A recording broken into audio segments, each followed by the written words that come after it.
Hello, everyone. Thank you for joining us for another edition of Closing the First Deal. Today, my name is Holly. It's my name Holly every day, but you know.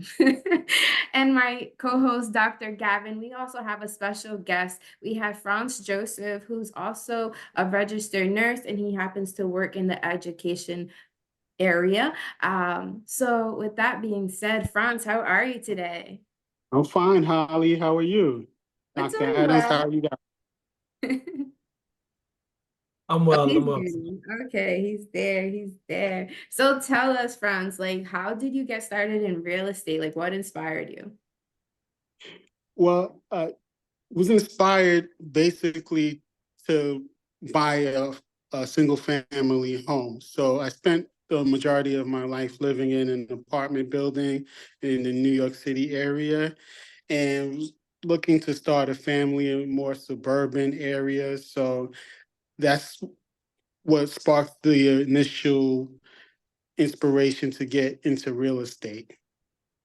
Nice. So how did you go about it? Like, did you know you wanted to stay in New York or did you venture out? What did you end up doing?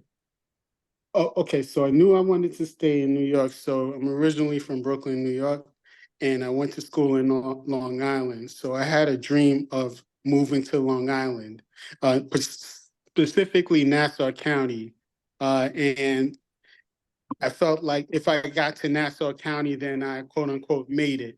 So it was always in my mind to move to Nassau County. And once uh, I put a plan together, it it became more of a reality. So how it got started, just hired a we went online to look for a real estate broker, and we just started looking at houses in the Nassau County area. Nice. So what was your like saving strategy? Are you comfortable with sharing like your financial approach to buying your first property? Sure.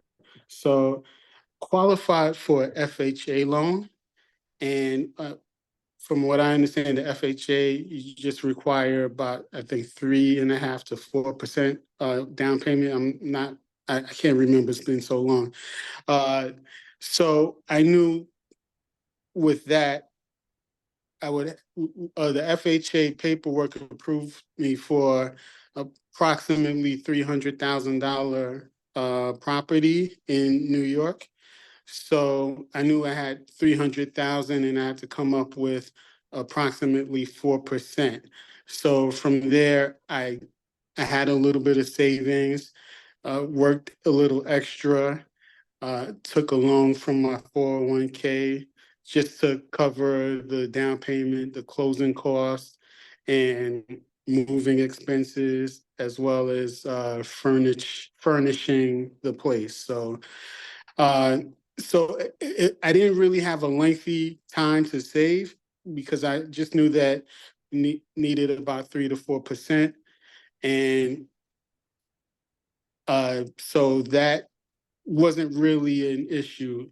But you know, that's the savings route that I went through to get into that first property or get into single family home. Nice. So what made you choose single family home versus like a multifamily? Oh, it was a privacy issue. So, uh, I didn't have any intentions of real estate investing. This was supposed to be the starter home, which would probably lead to forever home. So I didn't have any broad idea of how multifamily homes work. So uh, the the idea was to just get a single family home, have a yard, have a fence around, and not really share property with others as uh, we're beginning to build a family. That is nice. That is nice. So privacy was your first concern. So now that you have made your first property, do you think you'll invest in additional property? Oh, absolutely. Yes. So I've been reading up on the wonders of real estate investing, doing some research, and uh, when I decide to buy another property, it will definitely be a multi-unit property, whether it's a multifamily home or some type of building, but definitely plan on uh, expanding my ventures into real estate with multi-unit property. So you kind of went by and kind of skipped how you prepared yourself to get into real estate. You mentioned the 3.5% down, and it was kind of fast, like, oh, it was 3.5% down. But how did you position yourself to where you were able to afford a home in one of the most expensive markets in the world? What strategies did you employ? Okay, well, one, just to maintain good enough credit. So I just knew that having good credit was a good thing. Two, I didn't do it alone. I had my wife at the time. We were together in that process. So we already had money saved for a rainy day. And so once we decided that we were going to move, uh, we already pulled the money that we had together along with the credit. And, you know, it wasn't much. Well, I did take a second job at the time. I was working in the pension system. I already knew about retirement savings and financials. I knew about the stock market, investing, trading. So that was a big step towards having money already. So once I had that pool of money, the next step was, all right, what are we going to do with it? We want to buy a home. Um, we have this extra income skill set. My wife at the time worked in education as well. So uh, we got into a position to where the credit was good, the down payment money was good. So now, can we afford to live in Nassau County? Like you said, it is one of the most expensive real estate markets in the United States, maybe in the world. And we weren't scared to do that move because we knew we were prepared. And when we got married in 2010, and we bought the house in 2012. So I would say about 2 years. So we didn't initially have the intention of moving right away, but we knew that we wanted to have money in the event of moving. So I would say there was a 2 year planning process to get to that place. What are some strategies with regards to the tax retirement saving? I don't know if one can use a stock portfolio to leverage property, but what would you suggest one do with this? Most people don't know what no one knows unless I share it with them, is that you were a very integral part in me starting out with investing, right? You, as a friend, you reached out to me and suggested that I start maxing out my retirement contributions. You didn't know whether I would listen to you or not, but I decided to. And I did more research and learned more about real estate and what I can do with that, those pensions or the retirement fund. During your experience, have you seen or heard of any stories of people actually leveraging their retirement and being able to grow real estate portfolios? Is that something you're considering doing in the future? Like, I know that you work for the retirement system, so just walk us through that a bit more.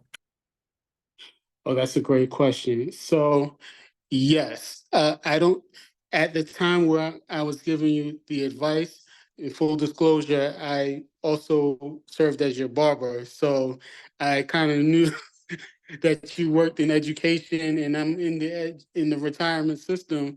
So I could see all the potential, and I would talk to our teacher members and they would tell me about all the properties they own, the millions of dollars they had in their investment and real estate portfolios, properties from state to state. And we were relatively young much younger at that time. I was probably say maybe 15 years ago. I was cutting your hair. I'm like, hey, how's your living situation? And you would tell me, I'm like, man, you should max out your retirement contributions. And I think you were a little skeptical about it. So the next time I cut your hair, I came with a spreadsheet. I said, hey, if you put this amount of money and invest it in this kind of fund, by this time, you'll have this amount of money. And then I kept drilling it to you. And then you was like, next thing you know, he's like, hey, Franz, I just bought a property. I'm like, I didn't think you would do it. So to bring it all together, yes, I'm actually employing the same strategy that I gave to you to get back into investing into multifamily units. So first I um, minimize my, I'm minimizing my expenses. I'm taking public transportation when necessary. I'm cooking all of my food. Saving, I'm working after school and also maximizing my retirement savings so I can have that same pool of money that you used to start your real estate investment journey to apply to my future real estate investing journey. So yes, so personally, you're the one person that I know personally that actually executed that plan flawlessly. Uh, and the others that I know of were members that I used to talk to on a regular basis on the telephone, and they would give me that same advice. So I figured I'd pay it forward to someone who I knew who was in a similar position. And I appreciate it. With regards to closing your first deal, is there anything that you learned from that experience that you're going to carry over into your next experience, or anything that someone who hasn't purchased a home should be aware of? Yes. So uh, that first closing experience was something to behold because there were a lot of attorneys there. There were brokers on both ends. It was in a cold office, and there was just a lot of back and forth going on during the closing session between our attorneys and the seller's attorneys. So the one thing that I did take away from that is that when I uh, let me rephrase that. The one thing I wish I would have done differently was to have more money up front. And the reason I say that is because the more money you have up front, uh, the lower your mortgage is. Uh, you don't have to pay primary mortgage insurance if you come up with at least 20%. That's a big deal. And also it you add more equity to your property up front when you have more money. So the what I didn't know was the whole equity game at closing.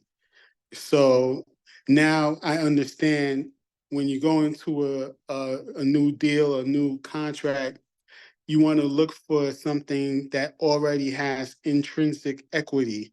So when you close, you're up immediately.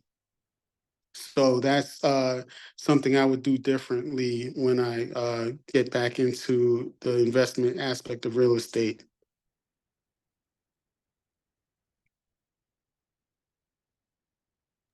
That's awesome. That's really awesome. So you mentioned that you work with children. Do you have kids of your own? Yes, I have two children. I have Okay, awesome. 8-year-old and a 3-year-old girl. So do you share like financial literacy with them? Like, are you implementing that yet, or is this something you plan to do in the future?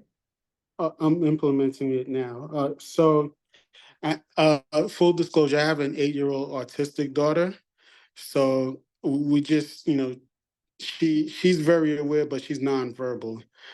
But the 3-year-old girl, she's a very advanced 3-year-old. And I talk to her as if she's an adult.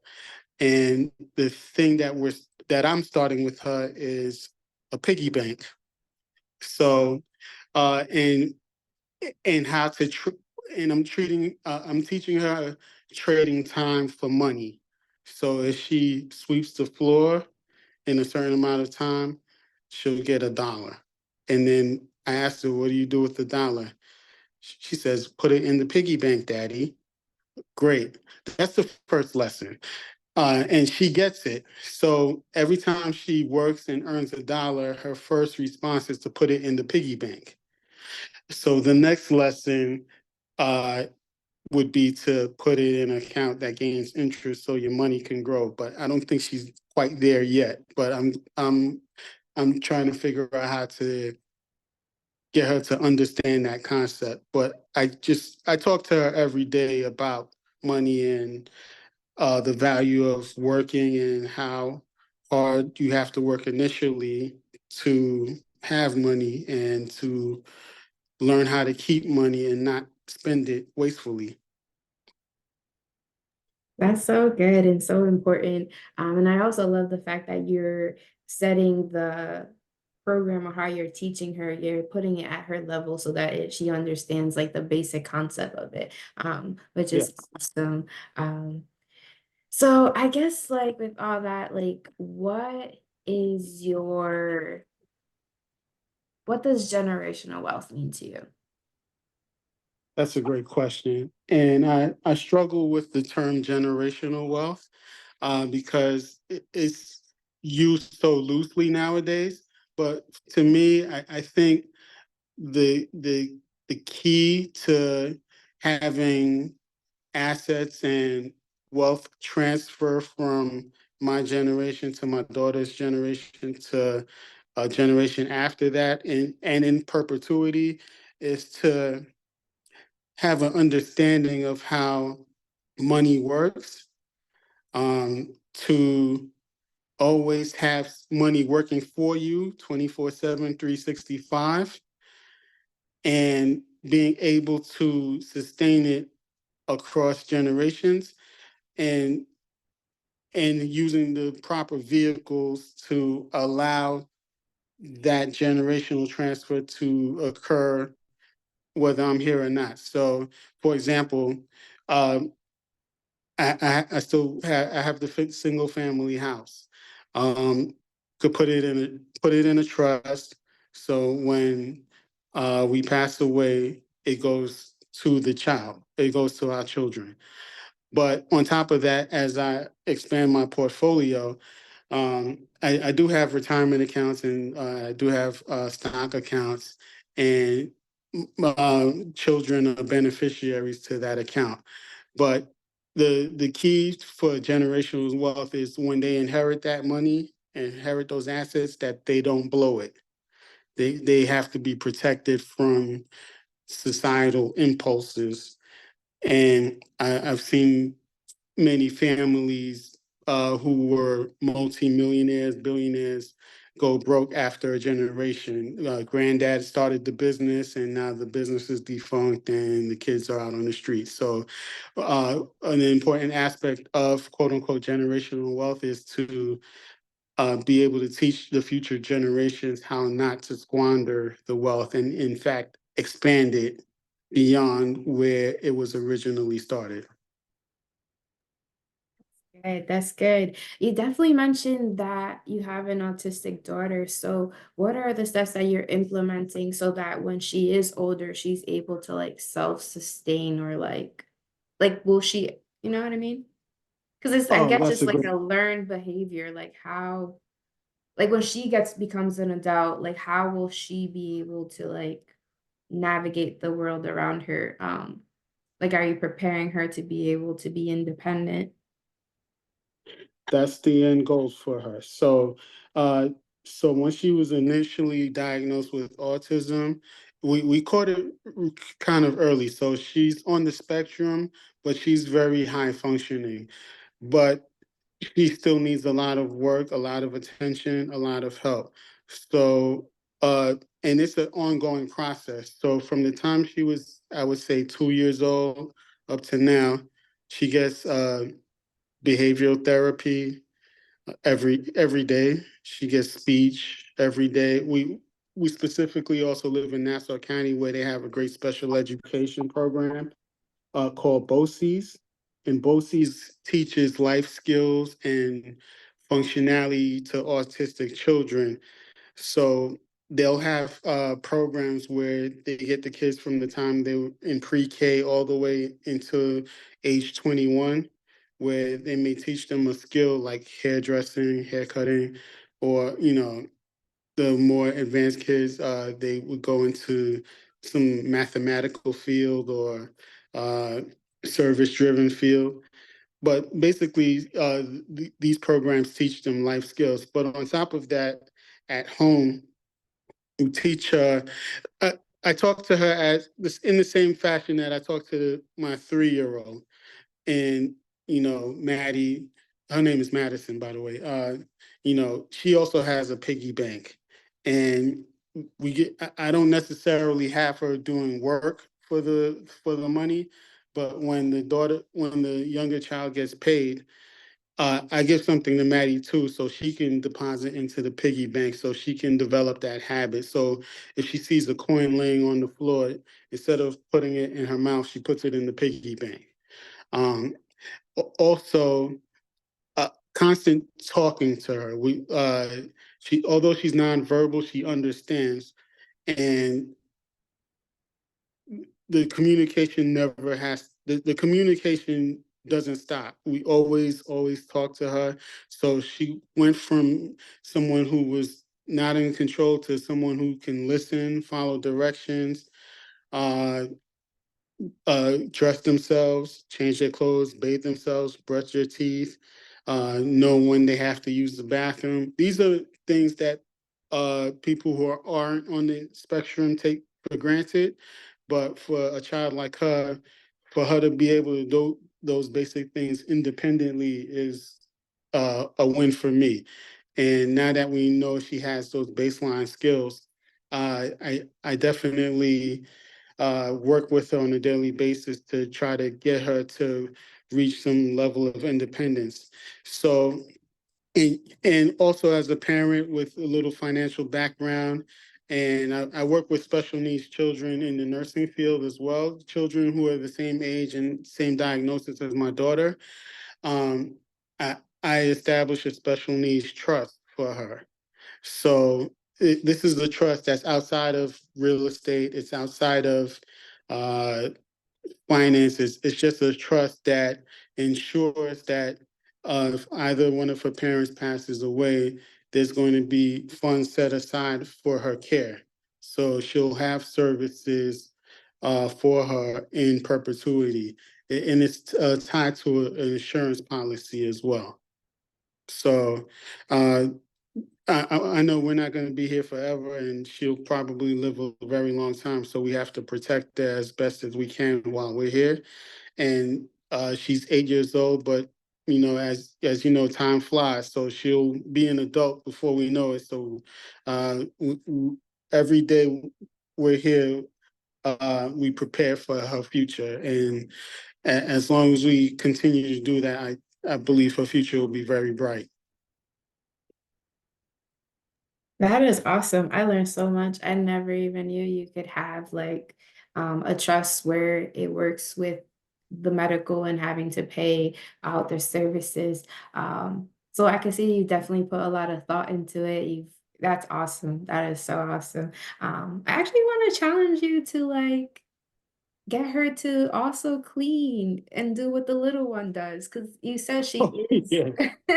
you said she is observant and observes everything, so she's probably seeing that you're treating the other one differently. And I get it, she is different, but at the same time, it's like, just challenge her a little in that area. I think she's playing me also too, because she can actually swim independently, and she's been having swimming lessons since she was about 2 months old, and she finally put it together where she's swimming independently. So when creates a mess in my place, I usually cut her some slack with cleaning it up. But I think when I ask her to clean it up, she like provides a lot of resistance. So I just all right, you could just sit down. I'll do it. And then she's laughing at me. So yes, I'll take you up for the challenge. Because yeah, he's playing me for sure. Kids are All right. smart. Kids are so smart. Yes. All right, so for our next segment, Franz, I want you to think back to that 15-year-old version of yourself. You're bringing it back to Flatbush, Brooklyn. What advice would you give yourself or anybody on your block in your neighborhood when you're going back home to visit your friends and family in terms of what they can do to position themselves for the future? That's a great question. So if I can go back to 15-year-old Frantz, 1994, aging myself, I would tell myself and my friends on the block to take life very seriously. Uh, if you and surround yourself with a group of people that are going in the direction that you want to go in, and you're not limited by your circumstance being in Flatbush or being in low income housing. That's not who defines you. If you believe in yourself and believe that you're not a victim of your circumstance, you can do anything you want. And that's the first thing. And then I would also tell my friends and myself to switch our mindsets immediately, from the depending on people and blaming others to being self-sufficient, go-getters, and making financial decisions that will position you in advantageous place when you when you reach your 30s and 40s. So, for example, um, I went to a private college in Long Island. So I took out a massive amount of loans so I can go to that school. I would probably tell myself, all right, unless you have a scholarship or you can pay for it cash, there's nothing wrong with going to a state school where you'll incur a little amount of debt, but financially you'll be in a better place. And I don't want to take away from the experience of that private school in Long Island, but in terms of finance in the long game, the less loans you have, the less debt you have, the better off you are in uh, achieving quote unquote financial freedom. You're in a better position. So even if you go to a trade school, there's nothing wrong with the trade school, or to get a apprenticeship and you're making money off the back at 18 with zero debt, zero liability, you're way ahead of the average person. So I would tell my guys, my friends on the block, myself, to take life seriously, uh, learn a high income skill, whether it's investing, trading, learn how to be. At that time, you could become a real estate broker at 18. You could be you could go in the stock market if you pass your Series 7. You know, there was a lot of avenues that were available to us at that time, but a lot of us didn't take advantage of it because we didn't know. And our mindset was a lot different back then. It was like, go to school, get an education, get a degree, you'll get a job, work 30 years, you'll get a pension and you'll retire. But you'll take a loan, but the job that you'll have will guarantee that you can pay back the loan. So this was being sold to us back then. And we just took it at face value. We didn't really understand the ramifications of making that decision. And then to the other friends who may have veered the other way, where what I mean by veered off the straight and narrow path, I would tell them there's no money in criminality. Just you'll make more money in the long run just having a regular 9 to 5 job as opposed to hustling and trying to uh, get the fast money in an illegal way. I would tell them to avoid those pitfalls as well. Now that you responded for the adolescent, what would you tell the young adult, the person fresh out of college, maybe a couple of years, maybe 25 years old? What would you tell your 25-year-old self? Okay, that was a great point too. So at 25, I didn't have my life in order. I didn't know what I wanted to do. And I would go back and tell my 25-year-old self uh, the same thing that I would tell my 15-year-old self is to get a high income skill that you can bank on and that'll prepare you for life that's about to come at you at 100 miles per hour. I would tell them, I would tell my 25-year-old self to always believe in yourself and never ever give up, no matter what. Things may be difficult. You may have to move back home with your mom, uh, but just look at it as a temporary setback in the long game. And at 25, it's kind of hard to picture the long game because you think that you're old at 25, or you think that you should be a millionaire by 25. And I would tell myself that at 25, it's okay not to be a millionaire. As long as you have that millionaire mindset, you'll eventually get there. So at 25, I did not quite have that mindset. So I didn't actually develop that mindset till I was about 28, 29. But at 25, I would definitely encourage myself and my friends who I associated with at that time to adopt the millionaire mindset, meaning purchasing assets, learning about the market, learning about real estate, learning about investing. Surround yourself with like-minded people who are talking like that. We don't need to talk about the latest reality series or street gossip or pillow talking. That stuff is useless. It's not going to get you anywhere. If you hear one of your friends talk like, "Oh yeah, I'm about to invest in this property," that's the kind of friend you need to associate with.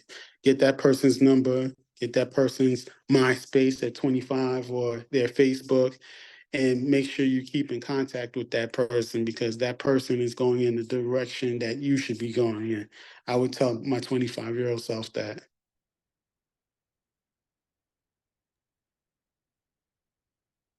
Now, what are some goals you would like to accomplish for yourself?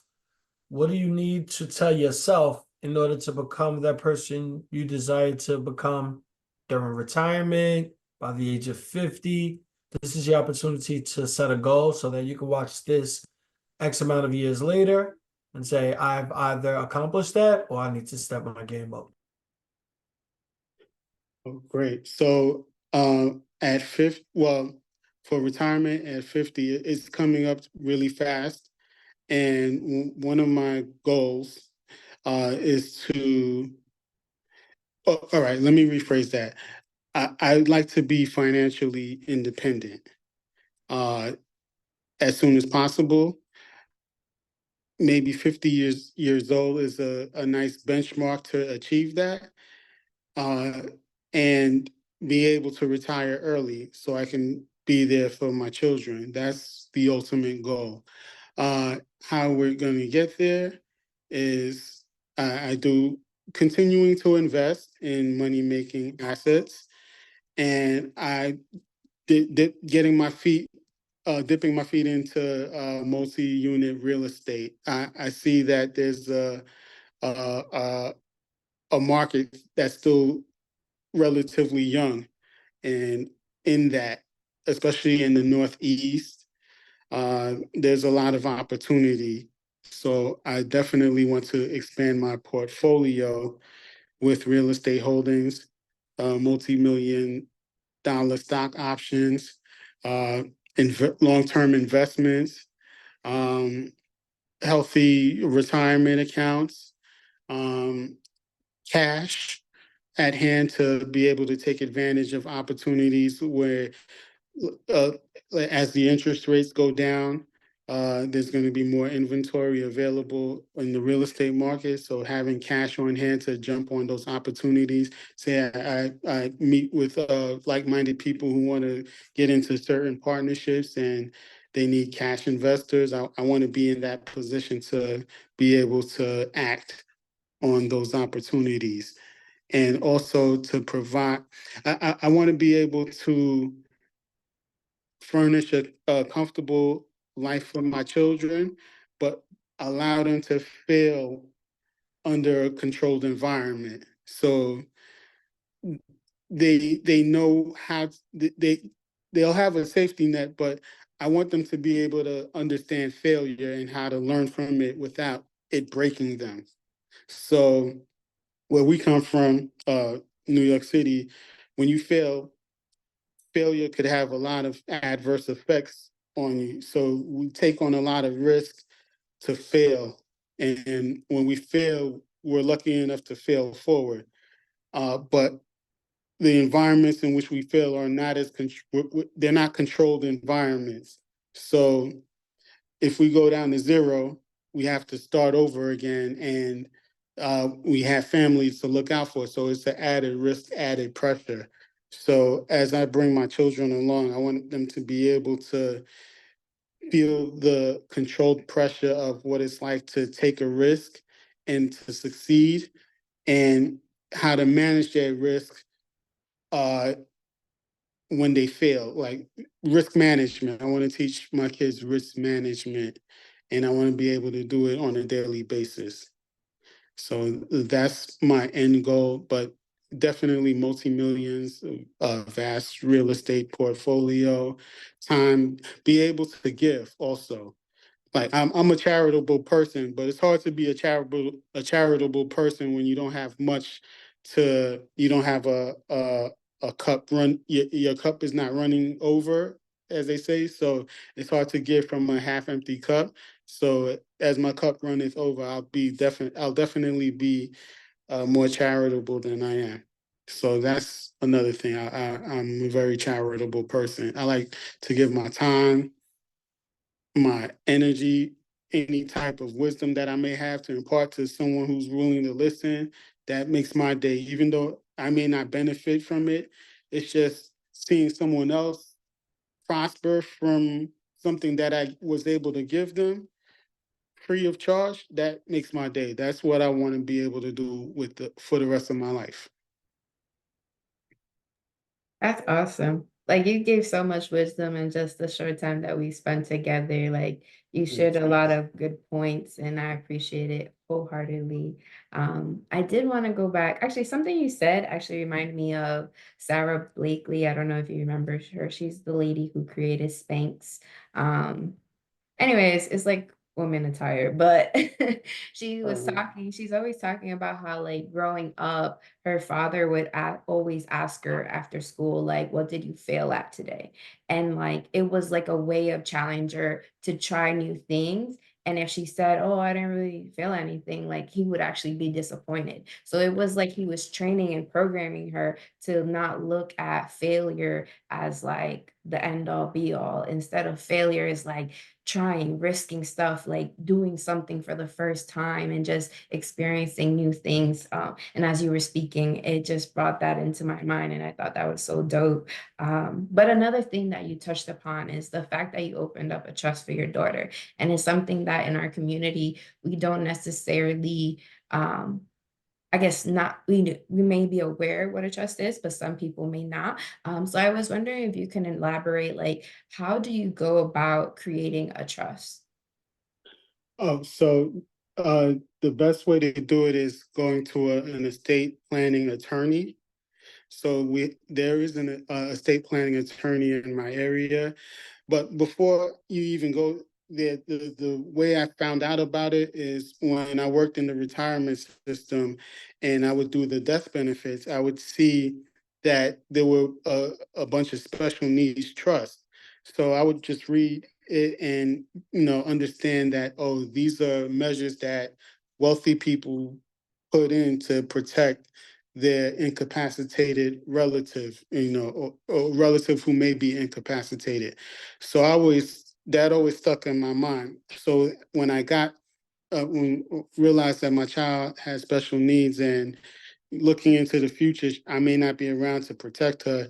I have to put something in place for her.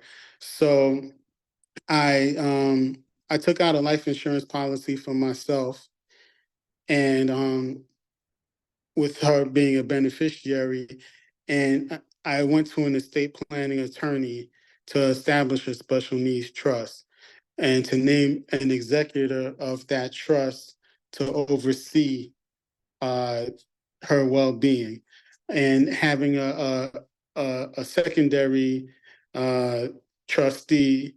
I'm sorry, a secondary executor if the primary executor predeceased me, and I die and I don't change it. There's somebody else who's there to oversee the management of that trust, and it's different from a will. It's just something specifically for someone who's diagnosed as special needs, and there's a trust specifically designed for people who fall under that category. And you pay a small fee to the attorney. They write up the language. They set up an account that gets funded. So the special needs trust gets funded, either through an insurance payout or payroll deductions or bank transfer, however you want to have it set up. You can have the attorney set it up, and then once it's set up, it pretty much goes on autopilot. And so that so any type of inheritance that my daughter gets, it goes like it's written to go in that trust. So now that I have that trust, I also work for the city and I have a retirement plan. So when I send my paperwork, beneficiary Madison C Special Needs Trust. So they'll execute that trust upon my death. Even though she's a minor, uh, the trust will receive funding from my death benefit as per instructions from the Special Needs Trust. So it's an extra step, but it's a necessary step, because let's say I didn't have that special needs trust in place, and let's say I die and I have $1 million. Uh, uh, one percentage goes to the daughter, the youngest daughter, and the other percentage goes to Madison, but she's not able to manage that money. Somebody could, take it from her. So we're trying to protect her from that, because when people see large amounts of money, they like to take advantage. So uh, we're protecting her from that. I'm protecting her from that. That's good. That's real good. That's so cool and important that you're actually doing that. And you thought of that, because I know so many people that have passed away and left little ones. And yeah, it's like when Yeah. kids are not raised to like know how to manage their money, you are right. People do take advantage, unfortunately. But you have set her up. And as you can hear, my little one screaming in the background. Oh yeah. Or hopefully you could take something away from that and set up have something set up for the little one, because it's never too early to start a retirement plan for the children. Oh, and another thing I do have for the kids, I set up an IRA account through Acorns. It's shameless, it's a plug, but I know they're not sponsoring this video, but they have a great IRA plan for children. So you can start it up in a couple of minutes and have reoccurring payments. And since they're so young, you don't really need a lot of money to use the power of compound interest to really multiply their money. So, over time, a small amount will turn into a large amount, especially when you start them off at like 3 years old. And by the time they're 50 or whatever, that those payments that you made at 3 years old is going to be worth, several hundreds of thousands of dollars. Good, that's good. I hope parents that are watching this do take that advice and start those accounts and start doing the research to create those accounts. This has been such a great talk. I've enjoyed it so Thank much. you. Thank you. Thank you. And thank you guys for having me too. I like the questions. I like your platform. Thank And you. definitely watch a lot of your videos on YouTube, Instagram stories and shorts. You guys are doing a phenomenal job. Thank you. Thank you. We're just getting started. So hopefully you'll get to see the growth and the transitions that as we continue to grow. For everyone watching, thank you so much for tuning in. I hope you've taken away some valuable tips, such as like knowing that when you take back your power, you are able to change your lives. It's just a matter of becoming focused and realizing that you have more to offer this world. So with that being said, hit the subscribe button and tune in every Sunday for our videos. So thank you.